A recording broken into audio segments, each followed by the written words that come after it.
Continuing production of The Open Mind has been made possible by grants from the Rosalind P. Walter Foundation, the Bluestein Family Foundation, the Thomas and Teresa Malarkey Foundation, the Garfinkel Menard Foundation, the Center for Educational Outreach and Innovation at Teachers College, Columbia University, the Commonwealth Fund, and from the corporate community, Mutual of America.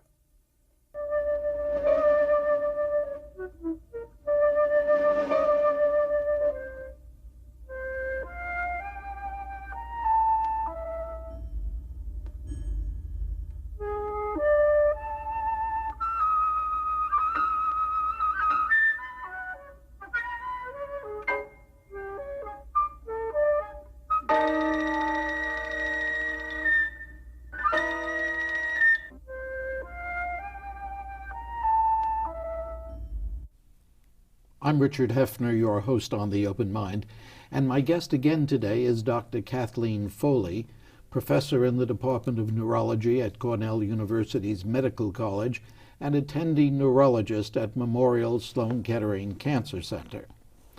Now, Dr. Foley is the editor and in part author, along with Dr. Herbert Hendon, of the recent Johns Hopkins University Press book titled The Case Against Assisted Suicide, for the right to end-of-life care. She is also director of the Project on Death in America of the Soros Foundation's Open Society Institute, and it was in that role that she joined me here several times in the late 90s to discuss palliative care in America, which to a large extent seems to be the connection between and among these themes. Indeed, in their new book, Dr. Foley and Dr. Hendon write, "We endorse the World Health Organization recommendation that government not consider the legalization of physician-assisted suicide and euthanasia until they have demonstrated the full availability and practice of palliative care for all citizens." In the United States, we have a long way to go to reach this goal. And I want to begin today by asking Dr. Foley, how come? Why do we have a long way to go to reach this goal? Different from other people? In fact, yes. If we look at countries like Great Britain, Australia, Canada, they have, first of all, a model of healthcare that's a public health care model. All citizens have access to that care at varying degrees of care. In this country, we have a healthcare system where access is problematic, where large numbers of Americans go without care, and we do not have a public health approach. Palliative care, or the care of patients with serious life-threatening illness that is not curative and focuses on symptom control and supportive therapies, is in Great Britain considered part of their public health approach. So their cancer care programs include palliative care as an approach. Patients can receive active cancer therapy and they can receive palliative care. If we look at the United States, we have a Medicare Hospice benefit that allows patients whose physicians are able to say the patient has a prognosis of less than 6 months to receive hospice care, which requires not only that they be diagnosed with a fatal illness, but that they give up active therapies. In Great Britain, in England, you can get active therapy and palliative care. In the United States, you get active therapy or palliative care. And the fact that we've institutionalized these two differences limits, in a way, patients' access to this care. And now we have really good evidence to show that because of the disparities in our healthcare system, less than 14% of African Americans access hospice care. So there's a disparity issue for our minority populations in end-of-life care. Now, what does this tell us about what kind of people we are? It sounds rather a grim diagnosis to make, that the Brits are that more caring and we are careless. I'd like to not think that we're careless, but I think that we institutionalize this kind of a policy with the extraordinary focus in a Medicare benefit of providing acute care. And what our Medicare benefit has not been ever good at is providing care for people with chronic illness. And so if you're 65 and have a fractured hip, you can get operated on readily. But if you're 65 and need prescription drugs, that isn't so easily available. And it's the way in which we have constructed a system of care that looked at acute care separately from chronic care. Caring for patients with serious, life-threatening illness with advanced disease is a form of chronic care, and our chronic care models are limited. Joanne Lynn has suggested that we should change this Medicare hospice benefit to not make any attempts to prognosticate about when someone might die, but rather to form a benefit that would focus on the functional needs of the patient, on their intensity of illness, on their severity of illness, and leave out this construct of 6 months. And in that way, we could provide good palliative care and active therapy together. And that's been one of the proposals. How can a doctor possibly live with that kind of requirement? You have to say, before your patient can go into a hospice, he will not live more than 6 months. It's very difficult for physicians to have those conversations with patients. It's called the conversation about bad news. But it's also difficult for patients and families to hear that. But despite all of this, more than 700,000 Americans enter and use a Medicare hospice benefit.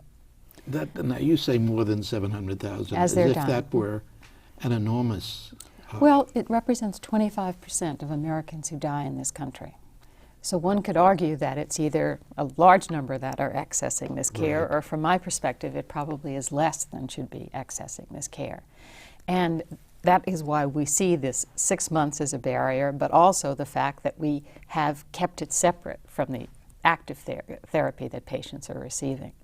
So these two barriers, a 6-month prognosis and the fact that you can't receive concurrent active treatment for your disease, has limited some patients from entering it. It's particularly impacted the availability of this care for patients with neurodegenerative diseases like Alzheimer's disease, for patients with chronic neurologic diseases. And there's reason to believe that many of those patients could benefit from this particular hospice benefit. There's now new data to show that when hospice care is provided in a skilled nursing facility, that the entire facility, where there would be patients not receiving hospice care but just standard skilled nursing care in a nursing home, that pain management is better in the entire nursing home, that advance directives are signed, that patients in the nursing home don't go back to acute hospitals to die but could die in the nursing home. So the very presence of hospice care in a nursing home setting, in a skilled nursing facility, elevates the care, the palliative care provided to patients. You know, that makes me think of a question that came up as I was reading your and Dr. Hendon's The Case Against Assisted Suicide and for the rights of good care at the end of life. You say something about, you write something about, and I probably could thumb through it and identify it, that it is the fear of death itself that makes us, in a sense, incapable of dealing with it, talking about it, coming to some better, wiser, more rational conclusions. I didn't quite understand the formulation, and maybe I'm not expressing it correctly. Well, I think that what we know about the American culture is that there appears to be clearly an avoidance of discussions around death-related issues. Excuse me, is that as true in other cultures? I don't think we really know that. But if you speak to the French, they say, well, of course you live and of course you die, and we don't make distinctions. And if you talk to the British, they say, well, hospice and palliative care have always been integrated into our healthcare system. Why would we make them different? So they have and do act different culturally than we do. And so I put it in that perspective. I mean, I'm sure you've heard the the statements that for Americans death is an option, or Americans don't die, they're just underachievers. I mean, these are the kinds of slogans that are used to describe how our culture has viewed these issues.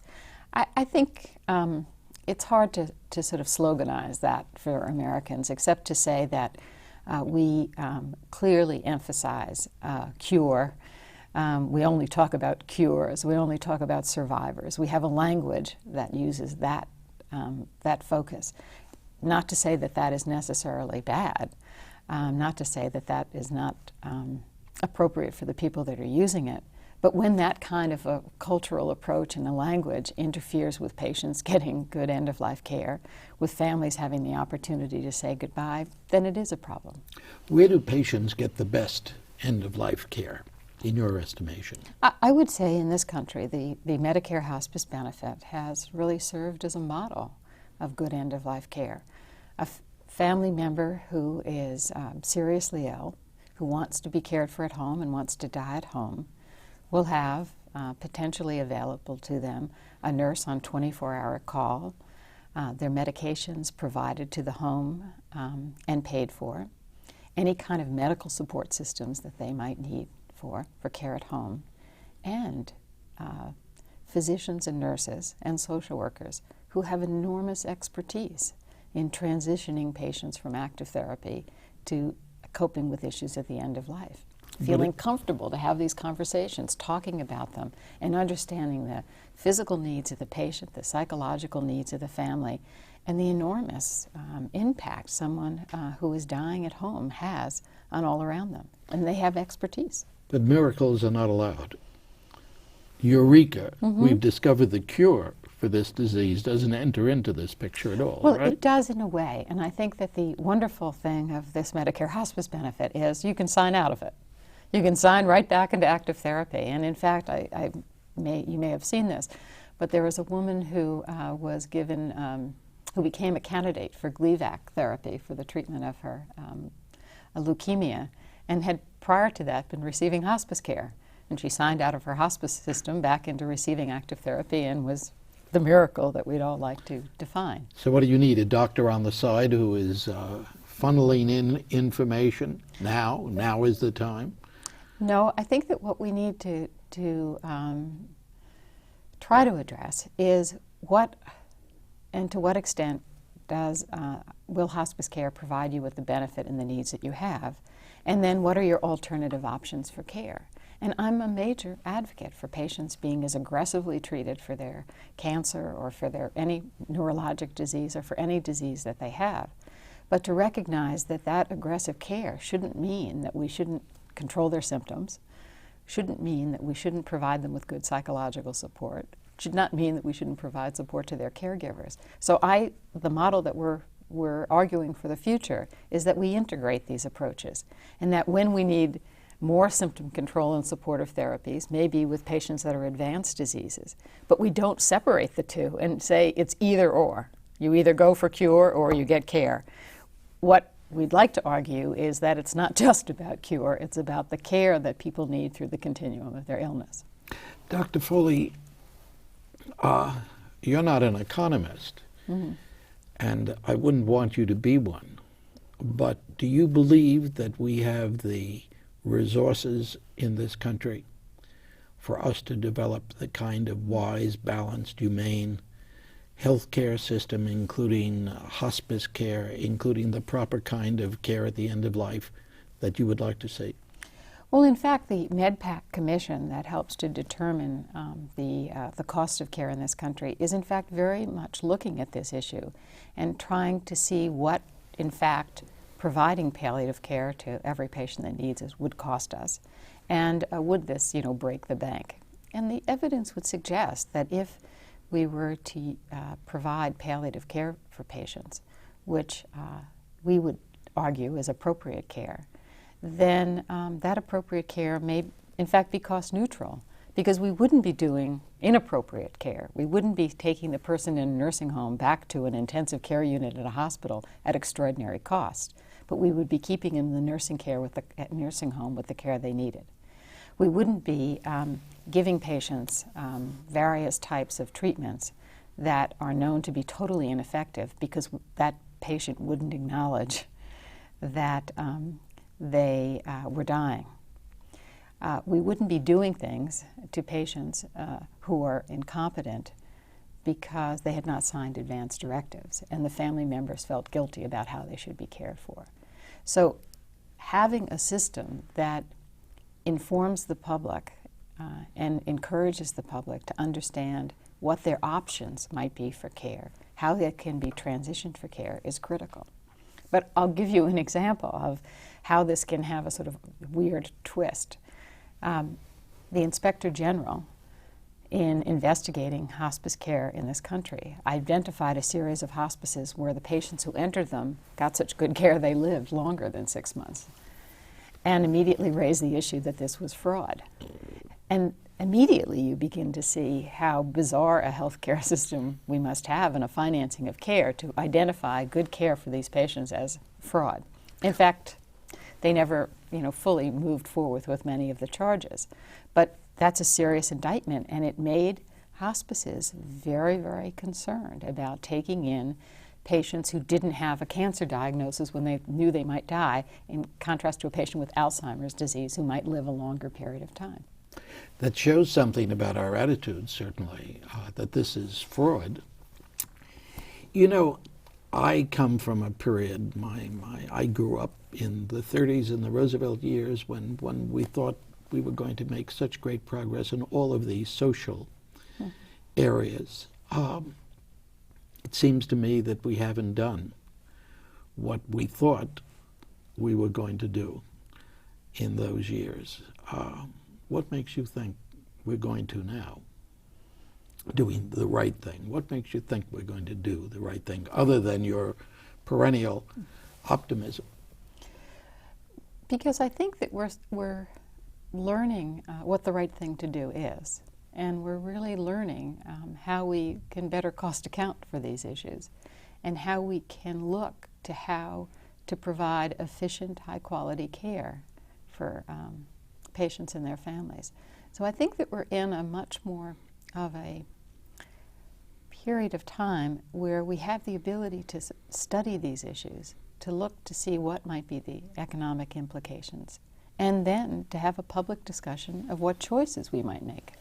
In terms of those choices, what do you think will be the impact in terms of everything we've been talking about, of longer and longer lives? Enormous. Which Those way? are the enormous impacts. Well, if you argue that people will live longer but be functional for longer periods of time, then it may not have such an impact. So that if, as people age, it's functional aging, it's healthy aging, then the impact may be relatively minimal. But the impact will be significant in sheer numbers, because every prediction we have is that in the next 10 years, 2 to 3 times the people that are currently using our healthcare system as elderly people will require the use of a Medicare benefit. And so we need to change this benefit. We need to adapt now, and we need to plan now to move this forward. And there's, I think, a great deal of uniformity in how people think and understand what we need. I don't think there's uniformity yet in public policy about how we get there. But I think that there's a much more sophisticated approach to address these issues. Do you see any place where the public policy question is being looked at, is being considered, and is being pushed, as perhaps with military policy? And I don't mean it's a matter of one or the other. No question. There are a series of groups. Dr. Joanne Lynn runs a center to improve the care of the dying, and is now evolving into a palliative care institute. And they've done and are continuing to do with RAND a great deal of research to begin to address these issues and to begin to forecast of what we need. The MedPAC Commission has, over the last 3 years, a series of reports that have begun to look at this issue and focus on it and develop strategies for it. The CMS that runs our Medicare benefit is looking at demonstration projects. There are model programs, one called PACE, which is an all-inclusive care program for the elderly, which is one model that joins Medicare and Medicaid. So there's a lot of opportunity at the present time for thinking about this. And one would hope that there'll be the opportunity for demonstration projects so that we can begin to think of how we provide this care. What you haven't mentioned, though, and what one could have mentioned in the 30s and even in the 40s, were Congressman so-and-so and Senator such-and-which who were making public policy efforts. And there are a series of of congressmen who I can name a series at the present time who have been having hearings on these topics and focusing on them. Both Senators Kennedy and Frist have been looking at, for example, improving palliative care for cancer patients as part of a quality care issue. Senator Grassley had public hearings on the care of the elderly as their needs for palliative care and the status of hospice care. There are a variety of again, both senators and congressmen who themselves have had personal interfaces that did not go well and who see the enormous need for institutionalizing palliative care. Do we have one person out there as the leader leading this at the present time? I would say no. And I think, if anything else, perhaps the greatest problem about this topic and this discussion is that no one is against it. What do you mean? Well, everyone thinks, of course, we should take care of people who are seriously ill, and of course we should provide palliative care. But no one is such, so that no one, you don't go to meetings and people say we shouldn't do that. The problem is you don't go to meetings where people are outraged that we're not doing it. So I don't think there's enough outrage at the present time that we're not doing it. And so, therefore, the leadership in that way is problematic. Is the leadership, to whatever extent there is leadership at all, coming from, or importantly coming from, the medical profession? Enormous leadership. The American Medical Association has been strongly out in front arguing for the need for physicians to become competent in the care of patients and to advocate for policies that would allow them to do that. The American Society of Clinical Oncology, the American Academy of Neurology are two organizations who, again, publicly as healthcare professional organizations. And we put together a what is called Core Principles of Palliative Care, and more than 17 professional organizations signed on to this Principles of Care, focusing on the fact that the professional organizations need to educate their members about this issue. So I think there's lots of movement forward. Well, you say educate their members. What about medical schools? The medical school issues are still problematic. That is, in a study that was done in the mid-90s, about 5 of 126 medical schools really addressed these issues in a way that we thought, should be appropriately addressed. 5 of 126, right. To the good news, in New York State, the deans of the 14 medical schools came together after the VACO Commission, again after the physician-assisted suicide debate, and came together and have strategized and are looking at and developing their own curriculum to focus on palliative care and end-of-life care. So there's one model of an example. The AAMC, the American Association of Medical Colleges, has supported this, but has not necessarily put a great deal of money into it. And a survey of our medical textbooks showed that less than 1% of the content of the medical textbooks focuses on this issue. This would change dramatically, wouldn't it, if the students themselves, if those who opt to become physicians were that much interested, were pressing, but they don't seem to be? Well, I think that it's very hard to say that they should be pressing, because if you don't know anything about it, how can you want it? Okay. So I think, though, that in the places where there are really extraordinary educational programs, and Harvard is one where they have a really well-integrated program for medical students, the students there are pressing for it. So I think we have clearly beacons of successful integration in medical education programs. We need more of them. And we need the emphasis placed there. But medical education and curriculum changes in medical educations are very slow to happen. In the 2 minutes we have remaining, in scientific terms, in the area of palliative care, what are the potential breakthroughs that you see? Well, there have been such a series of breakthroughs in pain management being one of the issues, in better symptom control. And so that we really do have more sophisticated approaches for managing patients' pain. If we look at the kinds of advances that we have in understanding mood disorders or depression and anxiety in the elderly and in the chronically ill, we now have a series of trials that demonstrate how antidepressants may be effective and what ones are appropriate. If you look simply to osteoporosis, the fact that we now have bisphosphonate drugs that treat osteoporosis for patients can immediately prolong their skeletal bones from developing a fracture. So we have evidence that bisphosphonates can be successful. If we look at treating nausea or vomiting, we have, again, good and new drugs that are appropriate for that management. So we now have a pharmacology to treat many of these symptoms. Where I think we're lacking is in a better understanding of the existential and the spiritual and the cultural issues of patients and families and how we should be addressing them. How should you be addressing them? Well, first we need to understand them and understand that the patient is only one part of the treatment approach, and providing caregiver support, understanding the burden to caregivers, understanding the needs of the patient's family is something that we really need to advance. Is there an indication that that is happening, particularly in terms of the caregivers? Yes, there's an enormous emphasis now being placed on the needs of caregivers, but what's become quite apparent is these individuals don't self-identify as caregivers. They just identify as doing the work of caring for someone. And so we need them to be more aware of the kinds of resources they might need to help them provide care for their family members. Dr. Kathleen Foley, thank you so much for joining me again on The Open Mind. And thanks to you in the audience. I hope you join us again next time. If you would like a transcript of today's program, please send $4 in check or money order to The Open Mind, P.O. Box 7977, FDR Station, New York, New York 10150. Meanwhile, as another old friend used to say, good night and good luck.